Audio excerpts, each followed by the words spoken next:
duzue aztia, ja? Vale, ziko gara.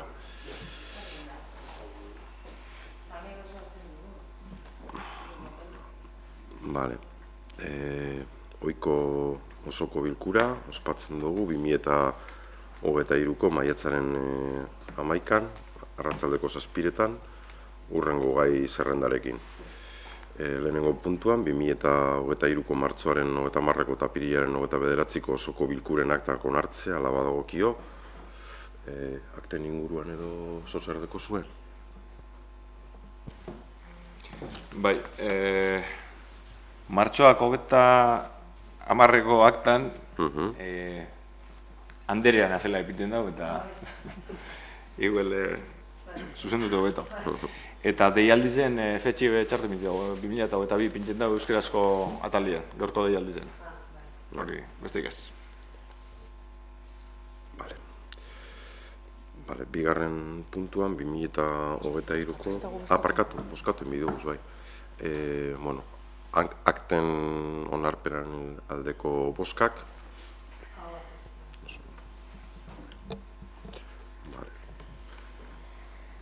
Bigarren puntuan, 2023ko martxoko apirileko alkatetza dekretuen berri ematea. Ez dakite alkatetza dekretuen inguruen, zozerdeko zunolan, galdetzeko. Gauza handik ez, baina martxoko 29. dekretu ez dau. Zerrendan agertzen da, baina gero dekretuetan ez da agertzen.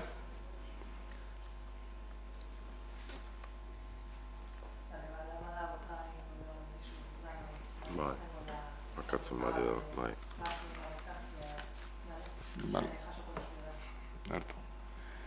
Eta apirileko dekretuetan 56. Txartu izendatu da, eta 56 moduen agertzen da. Zerrendan 56. moduen agertzen da, eta gero bertan dekretuen 56. moduen agertzen da. Bestek ez. Apirilekuen, bai.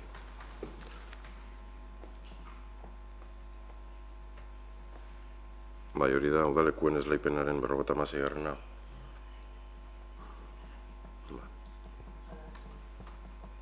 Vale.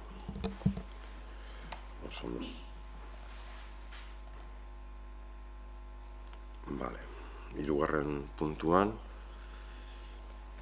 2022ko kontu orokorra onestea, pasatu gendun batzordetik, beti aipatzen dugun moduan, azkenean, kontu orokorra oinarritzen da kitapena izaten da gutzate arlorik garrantzitsune eta hor aipatu izan dugu, kitapenaren zera positiboa, balantze positiboa, ezta? Usteot ez bana zerratzen komentatu genduenaren arira, 675.000 euroko emaitza positiboa dela 2022ko zera urteko aurrekontu emaitza. Eta horra txikitzen dire, hainbat dokumentu, ez dakit horren inguruan zozera ipatzerik edo nahi dozuen, edo...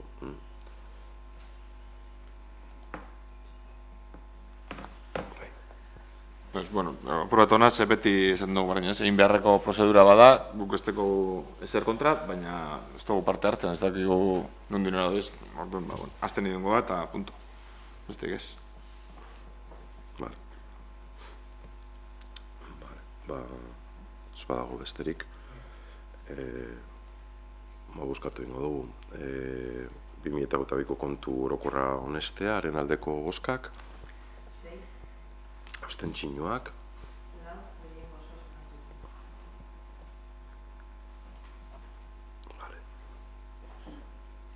Laugarren puntuan, aurrekontu aldaketaren kontu ematea, 2023 kreditu aldaketa litzateke, eta hau da urtero egiten dana, urtea sarratzen denean, batzordetik pasatu gendun, kontu ematea bakarri litzateke, eta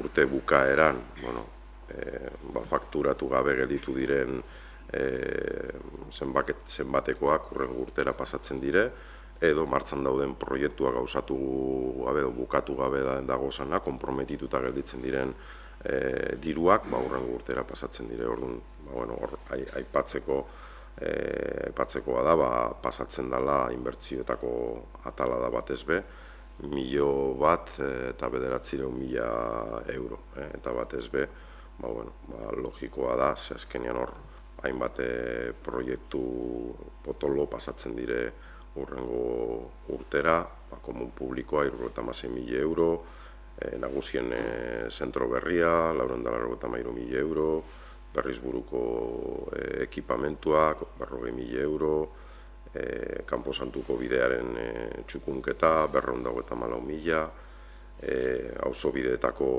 irristatzeak, hor bi partida desberdin daude, 104.000 eta 167.000, gero instalazio fotovoltaikoak, 124, 145 eta 124 hiru instalazio desberdin dire, eta horretara 4.000 euro dire. Horre guztiak zenbatzen badugu ja ematen du 1.000 euro pasatzea hurrengo urtera, kasu honetan 2023ra. Eta labur bilduta hori litzateke. Ez dakit horre pamenik edo nahi duzuen eitea. Beherratatxo bat dago, lehenengo atalien euskarazko zatizen 2021 urti egiten dago, da erderazkoen 22. 22, bale. Kopia pega. Hau da, horre kontu aldaketa.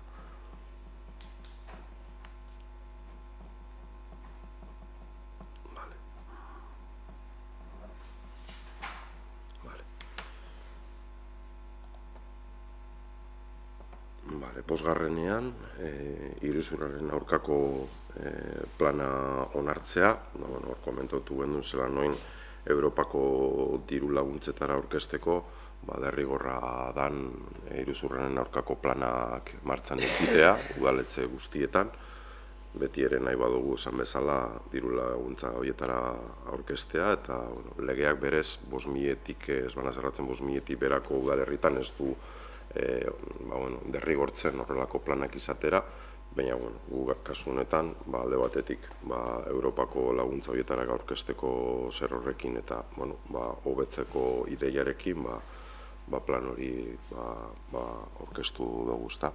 Hor, ez dakit igual garain, igual nahi dozun igual lagur pentso bat edo egitea.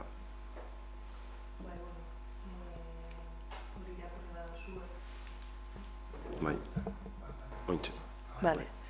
Irakurri badozue, hor planteatzen dana edo dakan helburua batez beda iruzurraren aurkako neurri batzuk jartzea, batez be udal barne egituran, bai udal langileentzako eta udal politikoentzako, eta horretako jartzen dira, eratzen da batzorde bat, eta batzorde horrek bermatu behar du plangintza bat eramatia aurrera, batez be iruzur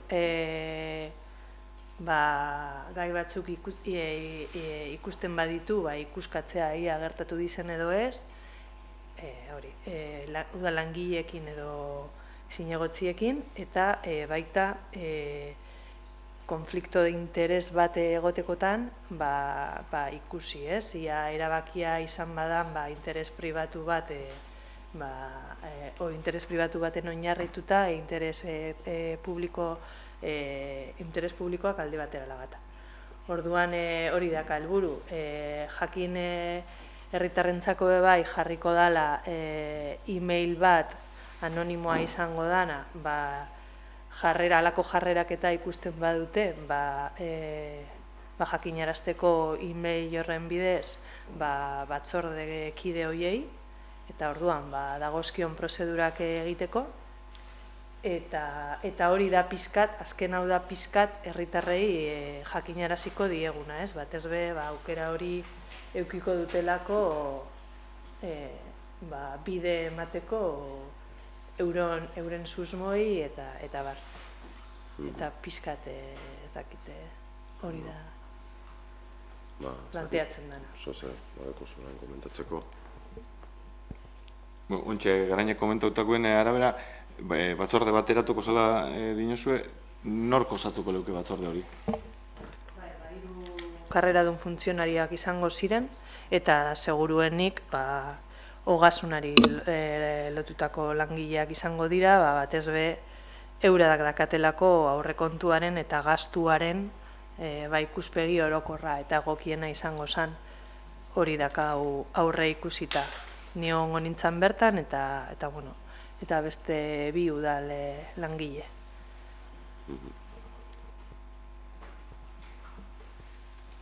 Guk gure aldetik, beti ikustu dugu ondo iruzurraren aurkako neurriak hartzea.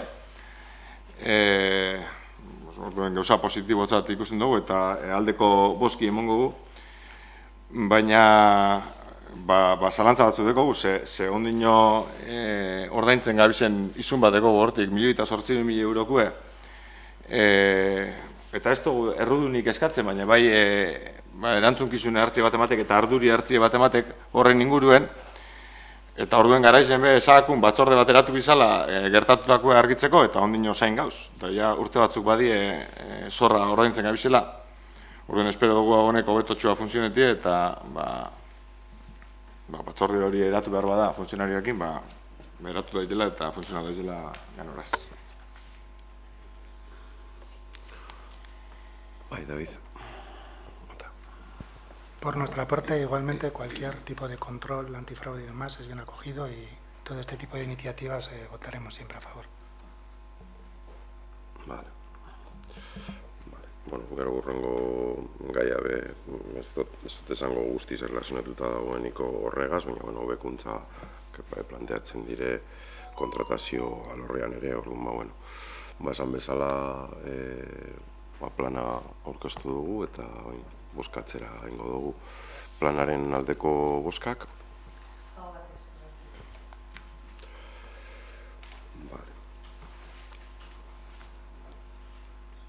Sei, 2023ko kontratazio liburu berria onartzea. Horbe komentatu gendun batzordea, nolatan kontu hartzaile txatik aritu izan diren pixkat zera. Kurtso desberdinetan eta idazkari kontu hartzaile desberdinekaz eta hausnartzen kontratuen gai hau nola bideratu, nola kudeatu eta hor pixkate garainek eta landu dute gai hori duzu. Gogoratzen badozu 2017an onartu genuen estreinako kontratazio gida bat, eta hau batez be da kontratazio gida horrei aldaketa batzuk egitea. Batez be aldaketak dira kontratu txikietan, gaur egun 6.000 eurotik gorako gastuetan egiten dugu 3 eskaintza eskatu eta beraz esleipen dekretu bat egoten da, edo eta arduradun teknikariak ikusten badu ez du behar eta egiten badu txosten bat arrazoituz ez dela behar hainbat arrazoiengatik 3 eskaintza bera zuzenian egiten du txosten bat eta orduan egiten da esleipen dekretu bat. Hori proposatzen dugu 6.000 eurotatik 3.000 eurora jaistea. Batez be, Espainiako Junta Konsultibak esaten dulako kontratu txikisetan bai idazkariaren txosten bat egon behar dela, ez gastuari oneritzea emonez, baizik eta egindako prozedurari oneritzea emonez, eta guk hemen 6.000 eurotik berako gastuei ez diogu egiten ez kontraturik ez ezebez, ez orduan. Nolabait legeria gehiago betetzeko eta baita be ikusita ez lukeela ekarriko hainbesteko espedientiak 6.000 eurotik 3.000 euroko gastuetara jaisten bagara pasadan urtean bakarrik izan zirelako 58 espediente, gu proposatzen dugu 6.000tik 3.000 bajatzia eta prozedura, 6.000 euro goratik gaur egin egiten dugun prozedura bera egitea, gehituz idazkariaren txostena. Hori da aldaketa nabarmenena, badinotxu eta eukiko zuan lankarga izango ziren 58 espediente gehiago, eta ez dugu uste hainbestekoa denik, udal antolamendu guztian, eta, bueno, esfortzua uste du komenigarria dela egitea, eta gero be bai, kontratazio gida honetan agertzen dira zeintzuk izango diren gastu guztien arduradunak. Orduan hor aldaketa batzuk egin ditugu, langile batzuetatik beste langile batzuetara, batez be efizienteagoak izateko, gaur egun eramaten dituztelako langile batzuk, gastu batzuk, baina benetan beste batzuk da arduradun moduan, orduan eurak sinatu behar dituzte fakturak, eta azkenean, uste dugu askoz efizienteagoa dela, benetan eramaten duena gastu hori, gastu horren oneritzea eta fakturak eta ardurak juridikoki bere gain hartzia, ez? Eta horiek dira pixkat planteatzen diren bi aldaketa nabarmenenak. Azkenengo, garainekin daben azkenengo ipamen hori ez da, azkenean arduradunen ezarpen hori garrantzitsu izaten da, eta kasu bat ipintearren izenik esan gabe, baina azkenean zu baldin baduko zu informatika eta telefonia arloko gastu arduradun bat, eta gero beste pertsona baldin badago gaitasun gehiago deukonak arlo hori nolabait kudeatzeko edo kontrolatzeko, igual, oba da, gaia edo arloa kontrolatzen duenari ez lehitzea gastuaren kudeak eta ez da. Adibide soilu bat hori da, baina hori da bideratu dena ere. Bale, ez dakite nire duzu aipatzea ezo zer. Argitzeko hor, taulatxo bat dau, kontratu txikien atalien, zerrendatxo, taulatxo bat dau, eta horre, lehenengo puntuena ipinten dau, udaleko langileek edo udalbatzako kidiek antzematen dauela behar bat, eta guk ezken, bueno, horren beharri gukin egin arte, hori holan da. Bai, hori azkenean, hori holan da, azken baten, hori gero islatzen da kreditua txikipena eskatzerakoan, bai udal teknikariak edo udal zinegotziak eskatzen dute, zinegotzi arduradunak sinatzen dute eta orduan kreditua txikipena ematen da, ez? Orduan batzutan izan laike behar izan antzematia udal teknikariak eta beste batzutan behar izan antzematia edo ikustea udal gobernuak. Niretzako garrantzitsuena da argi geratzea espedientean nork uste du behar izan hori dagoela, ez? Baina, gero gastu horren garapena arduradun taula bat da hor eta teknikaria edo udal langilea izango zen, bale? Baina hor bai ikusten dugu garrantzitsua behar izanak antzeman aldaue bai udal gobernuak edo bueno, baina bai nik uste dut hori arlo politikoa dela eta zuek zuen artean berbaiten badozu eta gu jartzen dugu zinegotzi arduradunak. Konkretamente jartzen du hori gero kreditua txikipenean, igual ez dago zehaztuta. Zinegotzi arduradunak, baina zinegotzi arduraduna negoziazio politiko bat badaka eta zegoen artean adostasun batera heltzen basarie, gu horretan ez gara sartzen. Baina bai uste dugu zinegotzi arduradunak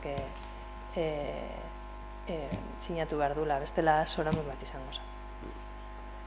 Ez dakitu lertu edo azaldudan ondo, normal da, prozedura arrunta da, beti ere egin izan da, baina kasu honetan zehaztu egiten da era egokian, nork egiten du behar izanaren txostena. Normalean behar izanen txostenak izaten dire teknikoak, baina egia da, edo alkatetzatik, edo zinegotzia arduredunetatik etorri aldala behar baten behar izana. Eta ez badago txosten teknikorik, zinegotziak edo alkateak asunetan, bere txostentxoa edo behar izana azaldu behar deu gastu hori bideratzeko. Hori da, zera horrela gelditzen da zehaztuten, nork egiten duen eskaera edo behar izan horren eskaera. Hori da.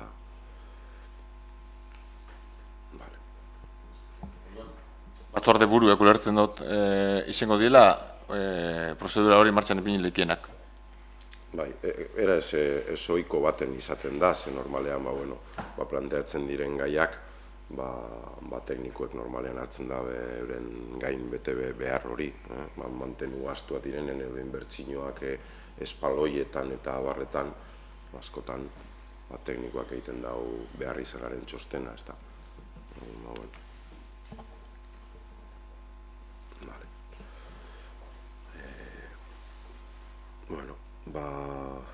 Bozkatzera egingo dugu kontratazio eskuliburuaren aldeko bozkak, abstentzioak.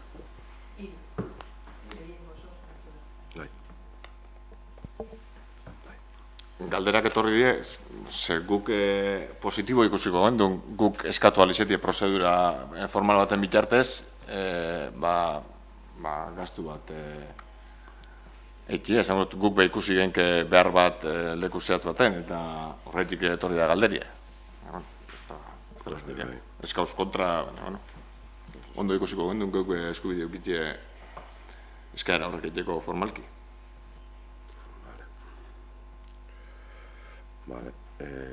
Zazpigarrenian dekogu ordainketa epealdiaren bataz bestekoaren kontu ematea, eta hor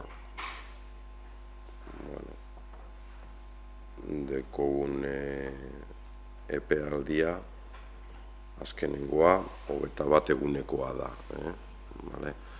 21,28. Zeran barruan gagoz, badakizue askotan komentatzen dugu, honen kontu ematen dugunean, hor 30 egun faktura jasotzeko eta 30 egun fakturak ordaintzeko. Orduan 21 egunetan kasu honetan.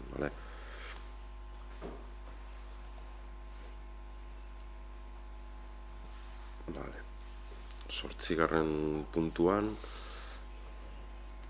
bigarren krete aurrekontu aldaketara onartzea, eta hor,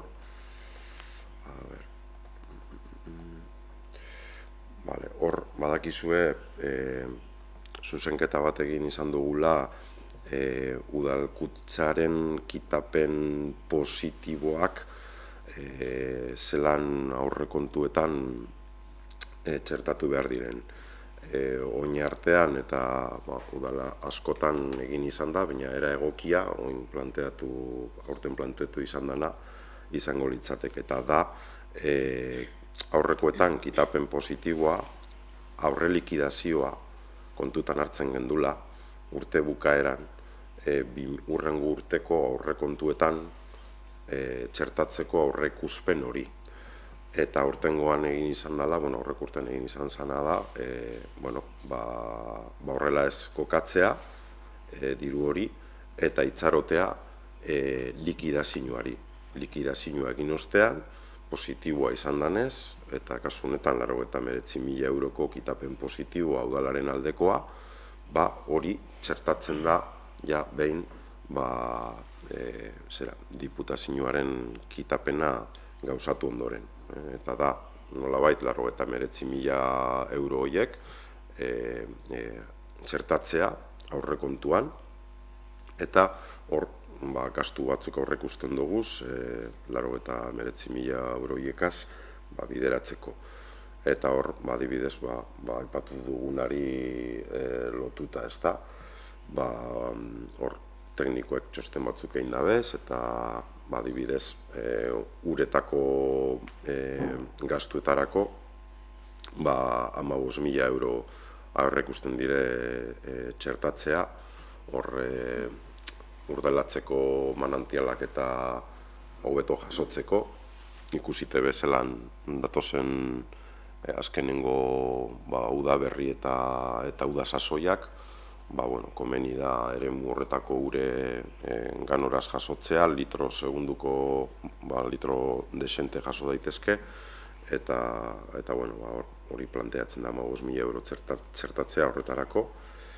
Gero bide publikoetan 20.000 euro hor asfaltatze lan batzuk dagoz egiteko, hormigoizko soldadura batzuk bebai, hor 20.000 euro gehiago txertatzea. Eta gero komentatu izan gendun, urtero egiten da eskolako mantenua, eta zuzendaritzak eskatu bere momentuan, aurtengo lehentasuna litzatekela 6. pabiloia txukuntzea, eta 6. pabilloi horretan, aurreko urtean, aurreko udan egin zan bezala, 2. eta 3. pabelloiekaz, hau da margolanak eta ateak aldatzea, hori horretarako 43.000 euro txertatzen dire, udasasoian egiteko lan horiek. Eta gero, kiroldegiko eraikineko proiekturako, hori urrengo aurrekontu aldaketan agertzen da, 10.000 euro, hor planteatzen da kiroldegiko sabaia teiatua aldatzea, hor arazoak ematen ditu eta badakigu hori momentu baten zuzendu behar zala eta teknikoek egin dabe txostena eta txertatzen dire 10.000 euro proiekturako. Eta gero balorazio eta peritu lanetan, partida horretan dirua gelditzen da, baina idazkaritzatik egin da txostentxo bat, udaletxeko artxiboategiari lotutako lanak bideratu ahal izateko. Eta txertatzen dire 11.000 euro. Orotara 89.000 euroiek txertatuko lirateke arlo hauekaz. Ez dakitolan komentatzerik edo duko zuen zozer. Boskatzera ingo dugu. Aldeko boskak, abstentzioak.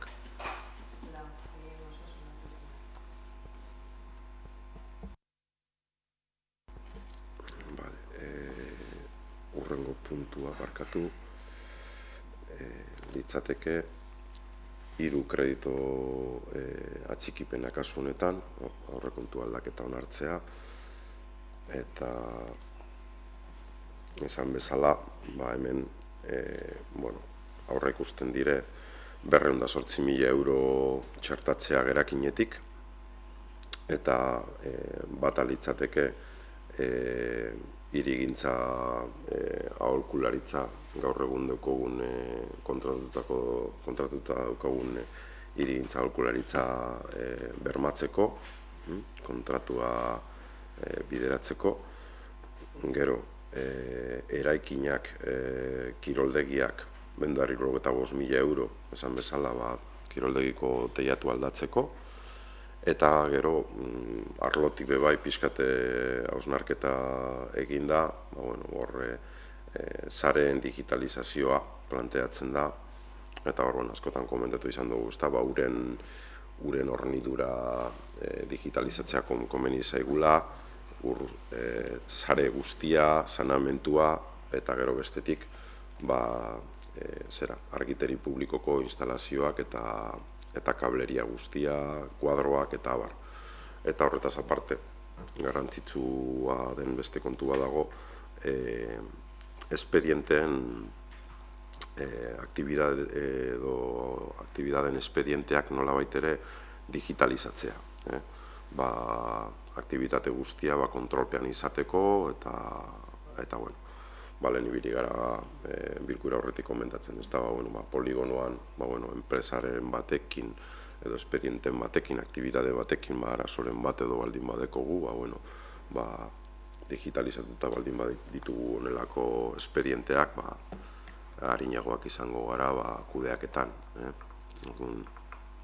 Gorotara, esan bezala, honetarako esan dut, 25.000 euro txertatzea litzateke, eta horotara 208.000 euro lirateke, txertatuko liratekenak gerakinetik. Ez dakitolan dekozun galderarik edo nahi ezu. Galdera baino, komentario txiki bat etxe. Seguramente oso beharrezkoek izango dienanak, baina guk oinu gitugu askoren barri, batzuk batzorretik pastan die, beste batzuk ez.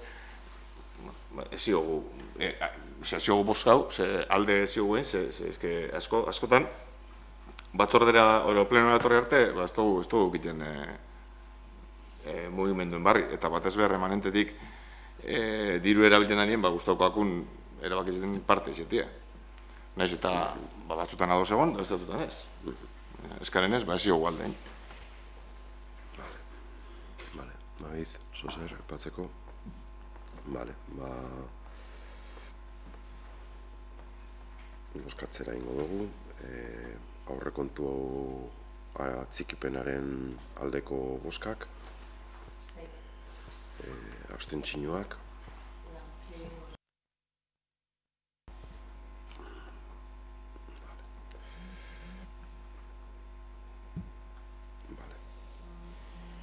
Hamargarren puntuan, hala badagokio, jarduerak sustatzen dituzten oinarri orokorrak eta espezifikoak onartzea. Kirol talde, kultur talde eta bestelakoei diru laguntzak emateko oinarriak lirateke hor bego igual, nego dozu, zuk aipamenak egitea, finiko etxete... Bai, bueno, batzordien... Bai, baiko sortik urra, bai. Batzordien komentau zan, gutxi gora bera zeintzuk aldaketa proposatzen ziren, egize da, batzordien bertan, eneritzek aipamen bat ege bala, igual punto bat, elkartien esperientzia edo baloretan da bena, horreri buelta bat emon bilakola, eta, bueno, orokorrien danok egon ginen ados, baina erabaki gendun bilkurara ekartie, bestelan asko lusatuko salako, elkartiek edo diru laguntza jasotzeko aukera hori, ezta? Eurentzako, igual beranduei helduko ziela, eta, bueno, bertan batzordien egu esan teknikarizekin eta, geratu ginen batez be teknikarizen aldetik, hori kontuten hartuko zala, datorren urtienen bidan beste hausnarketa baterako, igual aldatu bierra da edo ez, baina, bueno, gehien bat, elkartiai edo diru laguntza alik eta harinen heltzeko, erabaki izan bat bilkura honetara ekartie, baina bai, hori datorren urterako kontuten eukitxie punto horrei igual buelta bat emon bihakoela. Eta beste zeo zer komentar nahi duzuan? Bai, igual pixkate aldaketa nabari, pixkate prozedura aldetik, ez da, eta puntuak eta aldetik. Formulen sistema aldatu egiten da, eta orain elkartek topean egun punto lor ditzaskete, eta puntuen arabera, puntuiek bihurtuko lirateke portzentai. Eta portzentai bihurtute, eskatzen badituzte 5.000 euro, 5.000 euro horietatik, 40 puntu jaso badituzte, 41 kasu honetan, ze minimoa jarri dugu, ulertuz 40 puntu gutxienez lortu behar dituztela, 41 lortzen badituzte, diru laguntza jasotzeko aukera izango lukete, baina jasoko lukete eskatutakoaren gehien jota 41.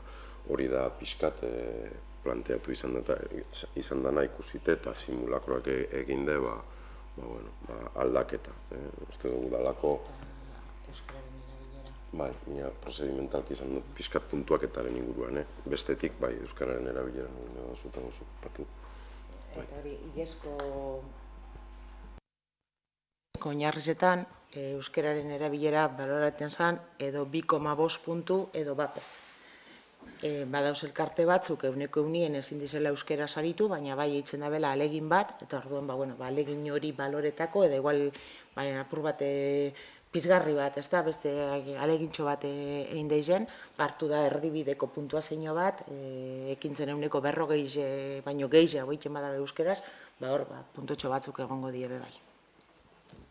Nire aldetik uste dut hori dela.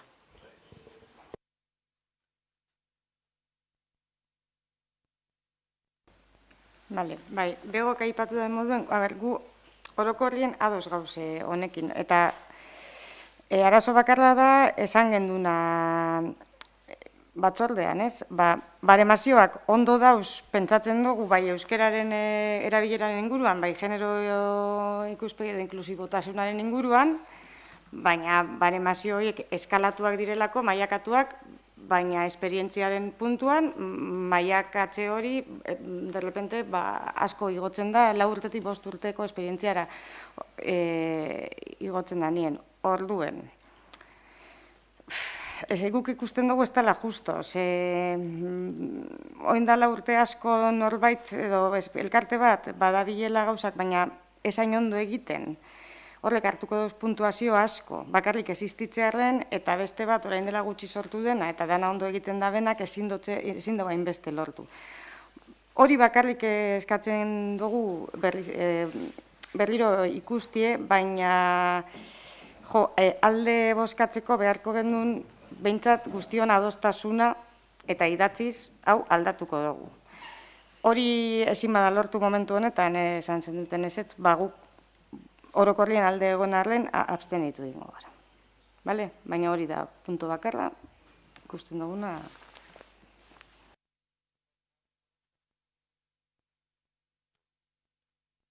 Adostazioen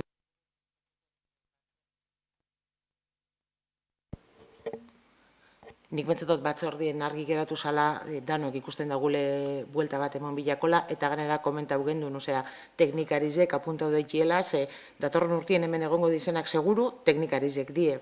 Nik uste dut hor adostasune agerizen geratu zala. Idatziz ez tekatezar, eta ganera ezin dotein ezer idatziz, ze bukatzen gauz.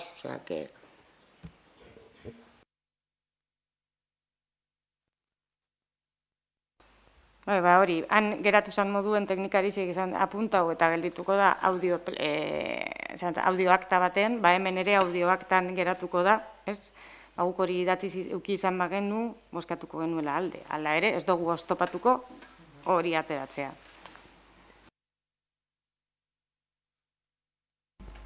Eskerrik asko.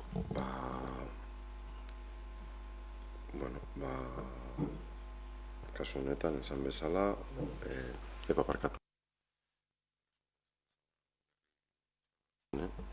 Jesus. Oin hartu den. Esan bezala, hori oinarri orokorre eta espezifiko hauek, onartze aldera, aldeko boskak. 7. Abstentzioak. 3. Gehiengo oso onartu da.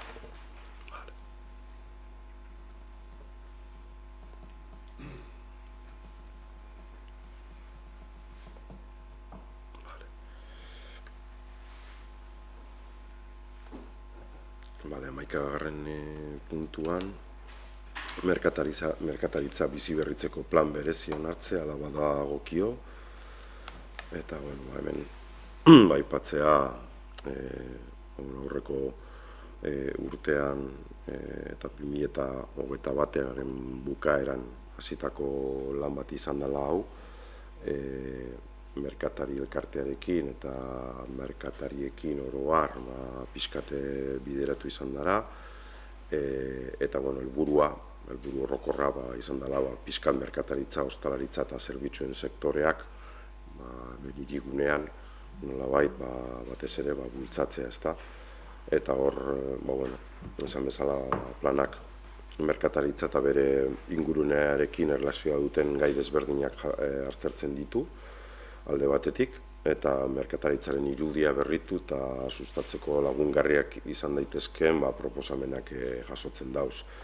Hirigintzan inbertsioak bideratuz, irisgarritasunari lotutakoak, oinezkoen eremu zabalagoak bideratuz, aldiroko aparkalekuen ezarpenak, dinamizazio ekintzak sustatuz, azokak bideratuz, tutoretzak eta digitalizazio prozesuak negozioetan, eta beste hainbat ekimen jasotzen direnak, ezta. Orduan, hau onartuz gero, planean agertzen diren ekimen horiek, astiro eta elkarlanean eurekaz, sustatzen eta jorratzen joan beharko ginateke. Ez dakit olan aipamenik edo egiten nahi duzuen. Bai. Bueno,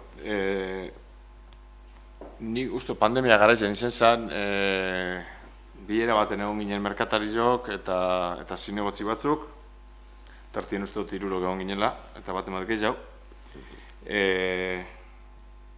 Uste dugu beharrezkoe dela honako plan bat eukitzi herrizen, ikerketiaz be nahiko pozik gauz. Uste dugu lehen hau emilko zala, berandu datorrela, baina bueno, ondo etorriz izango da. Ondorioekin bat gatoz zauten moduen, aldaketa txiki batzuk egingo gendu zen, eta geure egingo genduen ikerketie, baina bilera hartatik ez dugu planien parte hartzeko aukera ikeukin apenas. Orduen, bueno, ondo eta begionez ikusi harren eta seguramente parte hartu izen bagendun,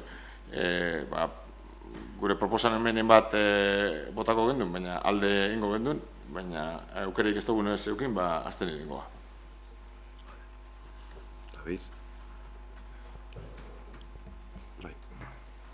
Al final este estudio se realizó por una demanda que hicieron la Asociación de Comerciantes de Berrit, que llevaban años reclamando, y bien es cierto, Josu, que como agentes políticos no nos han dejado participar.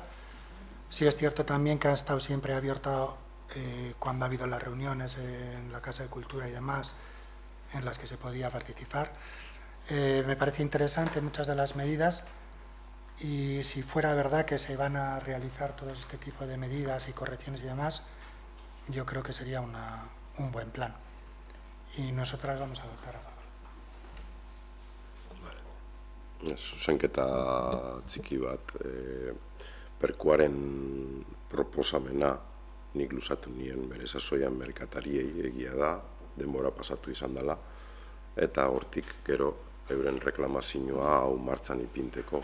Ze hasi ginen elkarterekin biharrean hirigune plana sustatzeko. Hirigune plana da Jaurlaritzako plan bat merkataritza sustatzeko hiriguneetan, kasunetan herri txikietan ere, eta horri lotuta Jaurlaritzak ere diruz laguntzen ditu honelako diagnosi eta planak. Eta hortik eratu zen pixkat gaia. Honi bultzada bat ematea adoz, eta epamen txiki hori. Boskatzera ingo dugu. Aldeko boskak, abstentzioak.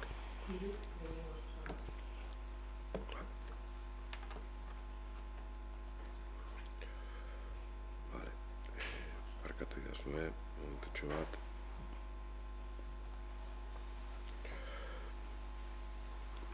Amabigarren puntuan, udalerriko bide publikoen inventarioa onartzea. Hor, bi batxartxo indoguz pixkat birpasatzeko, zelan gelditzen diren zera, alegazio guztiak. Alegin bat nik uste dut indugula alik eta akordio gehienak lotze aldera. Pixkat labur bilduta, 35 alegaziotatik 27 gelditzen dira onetsita. 4 gelditzen dire nolabait ez onetsita edo atzera botata, eta 4 hauek esan genezake bata argi eta garbi, 4 horietatik batak ez deukola zerikusirik inventarioarekin, ze planteatzen den gaia da bide zehatz baten dagoen arazo bat, eta ez du planteatzen arazorik duenik publikotasun edo privatasunarekin. Orduan, atzera botatzen da, prozedimentalki ez datorrelako bat inventarioen gaiarekin. Eta beste bi dire, bi alegazio planteatzen dituztenak atxikitzea existitzen ez diren bide publiko batzuk, edo behintzat historikoki, referentzi historikorik ez deuki esan bi bide publikoa atxikitzea zerean, inventarioan, eta atzera botatzen dire, eta 3. da, laugarrena da,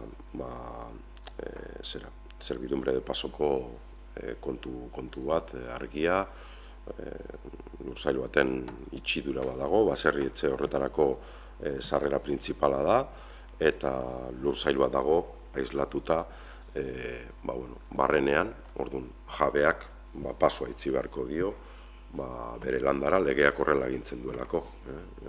Ez da, ezin daiteke gelditu partzela bat, akzeso gabe, eta itxi beharko hotza pasatzen. Baina berez, publikotasunik ez zaio ikusten bide pribatu horri. Horrek dire, atzera botatzen diren laurak, eta gero gelditzen dire lau ebazpenaren zain, edo pendiente resoluzion, eta lau horiek, lau alegazio horiek, berez dire 3 kasu. Bata da Gazteluko bide inguruan, beste bat Sarrian, eskola inguruan, eta hirugarrena hemen Torosto ganean. Horrek dire, gelditzen direnak, pixkat, adostasunak, akordioak bilatu ditzazkegun, eta, esan bezala oroar, gainontzekoak honestu egiten dire.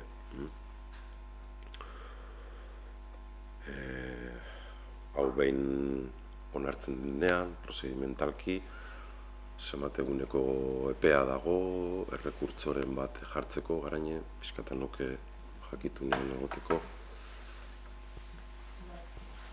Alegazio jarri duten guztiei notifikatu edo jakinarazi egingo zaie gaur hemen hartzen dozuen erabakia, eta bakoitzari egingoiako oinarritzat hartu den txostenarekin. Argudioak eukiditzan.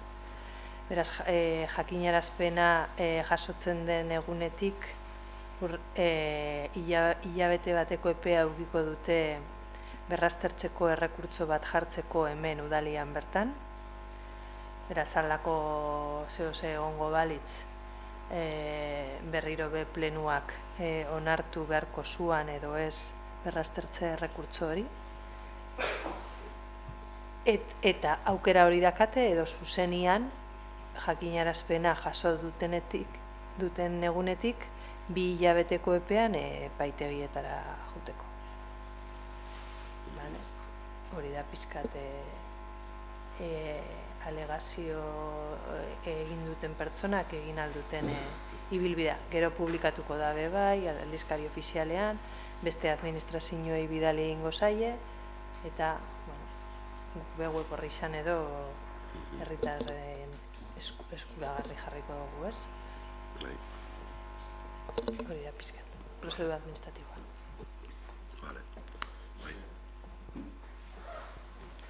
Galdera bat, oin notifikazio bidez jabe batek jasotzen dau erantzun, esan ez, bera alegazio onartzen dela, bide hori pribau edala, suertauleik hemendik urte batzutera barriro prozesu martxan ipinti eta buelta moti horri? Bai, claro. Bai, beti, apo baten moduan, beti aldaketak egin aldira. Egia da, hau hemen onartzen danean, oinarri juridiko gehiago eukiko ditu, bere interesak defendatzeko, ja udalak, onartu indulako behintzat, bide hori pribatua dela. Hori hola da. Segurtasun juridiko gehiago edo proba gehiago egiko dituzte, baina gerta laike beste proba bat agertzea askoz be erabakiagoa dana, eta orduan igual prozedura administratibo bat egitea, inventario hori aldatzeko. Gaur onartzen dugun inventarioa bide horrei dagokiona aldatzeko. Hori bizia da. Bai. Juridikoki bai bintzat. Ez galdera dator, ze Guillermok teknikariek ezaban lehenengo bilera baten ni egon nintzen, eta ezaban oin sartzen eztan bide bat aurrerantzien sartu lehikela. Sartu lehikela inventari zuen. Horretik zan galderi.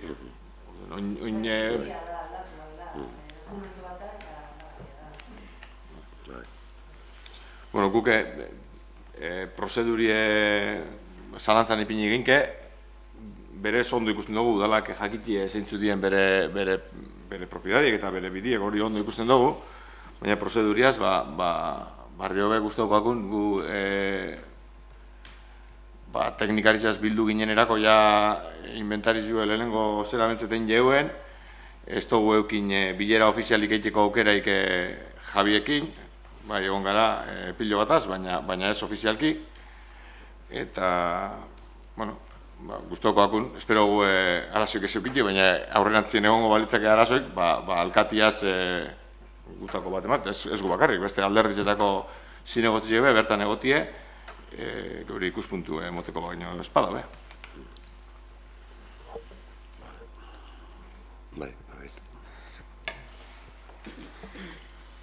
Pues nosotras en principio pensamos lo mismo. Es importante e interesante que el ayuntamiento tenga bien catalogados la titularidad de los caminos. Es cierto que siempre nos has tenido informados del procedimiento y de cómo ha ido ejecutándose todos los procesos, pero también es cierto que nuevamente, como siempre, pues no hemos podido participar. No hemos podido participar ni en las reuniones que has tenido con los vecinos, ni hemos podido participar directamente y no tenemos en sí todas las opiniones que han podido decir ellos. Pero bueno, creo que es importante y no voy a votar en contra, y más teniendo en cuenta que todavía hay algún pendiente de resolución, pero tampoco vamos a votar en contra.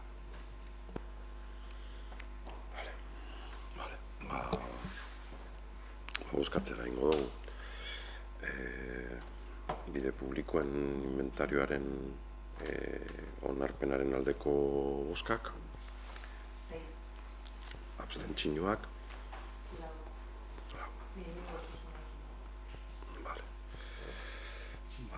Mairugarren puntuan galdezkeak duko guz, galdezkeetan.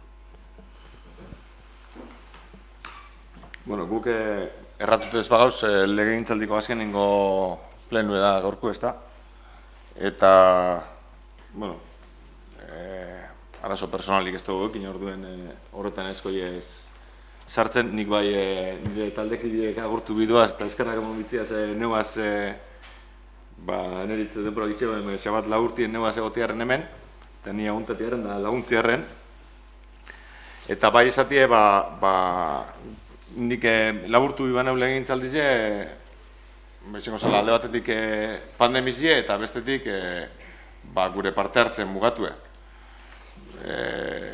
Eta guk parte hartzie ez dugu lertzen irakurle eroentzule moduen. Guk parte hartzie gure iritzize emon, eta gutxi hau baga, ez da onartuko, baina gure iritzize emote gure dugu, eta bidan lekuen. Eta legegintzaldi honetan ez dugu aukera ikukin, espero dugu urrengo urtietarako gauzak zeharo aldatzea, eta bestik ez. David. Bueno, por nuestra parte, al comienzo de la legislatura, que todo era diferente, tuvimos muchas peticiones ciudadanas que trasladamos a las diferentes comisiones y algunas llevamos a pleno.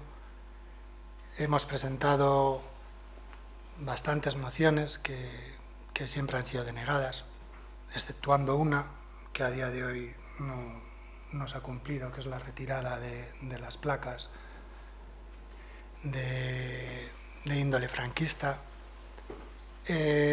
Cuando entramos en esta legislatura y formamos parte del ayuntamiento, pensábamos que era diferente, que íbamos a poder participar, que íbamos a poder aportar, y sobre todo lo que queríamos era que la ciudadanía participara, que era nuestro ADN, que la gente pueda participar. Conforme han ido pasando los años, la participación ciudadana pues, se ha reducido a nada.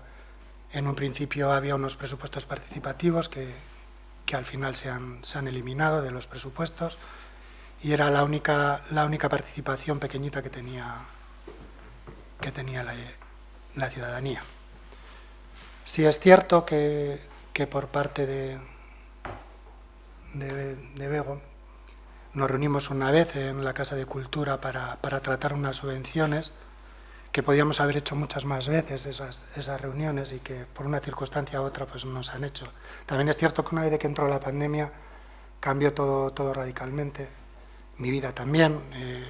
Ha habido otras aventuras que me han limitado muchísimo el tiempo. A ti también y a todos nos ha cambiado. Y me hubiera gustado muchísimo más poder participar de la política del pueblo. Y también igualmente espero que la siguiente legislatura, en la que seguramente pues haya un cambio, porque ya se necesita, pues participemos todos, bien vosotros desde la oposición o también desde el equipo del gobierno, permitáis que el resto de partidos, que al final en cuanto al conteo de votos somos bastante más que los que representáis el equipo de gobierno, pues nos dejéis participar. También quiero dar gracias a Arañe, que fue la que el primer día que vine al ayuntamiento me enseñó el ayuntamiento, me enseñó mi despacho, hizo labores que no le correspondían en ese día y espero que a los siguientes que entren al ayuntamiento pues haya alguien que les enseñe y que les dé la bienvenida.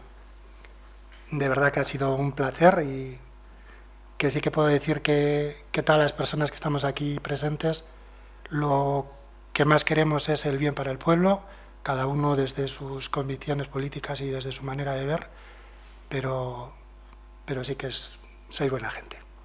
Gracias. Ricasco, bueno, ez dakit niri dagokidan legealdia agurtzea, ez da, baina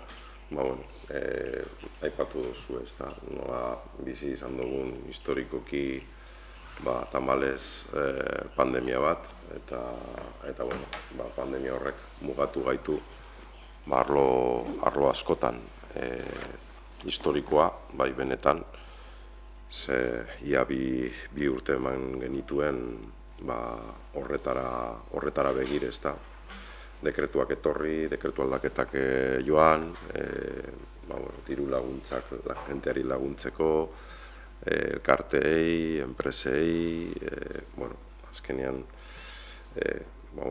bizipen gogortsuak izan dire guztiontzako ez bakarrik gobernu taldearentzat, ulertzen dut guztiok bizi izan ditugula, eta ez da, esan bezala ez da erraza izan, ahal izan dugun neurrian herritarrak hartatu ditugu, eta euren osasuna bermatzeko ideiarekin, ahalegin guztiak egin dugu, eta bai, gogoan hartzea ez da, batez ere saso horretan joan zaizkigune herritarrak, eta bestetik, legealdi honetan, zuok hasi izan dugun hartu emona, nahiz eta desberdinak ditugu, oro har, nik uste harremanak eskertzen dirala, eta mendik 15 egunera, emaitzek, urtetan diren emaitzeko esango dute, nor kokatzen dan barriro hemen, edo aldaketa bat dagoan, edo orduan sorte hon guztioi, eta eskerrik asko danoi. Eta nire taldeari, logikoki, agurtzeko bai, eskerrik asko batzuk izten gaitu, eta bideo nahi zen hemendik aurrera bai. Galdeak akarrekin egongo gara.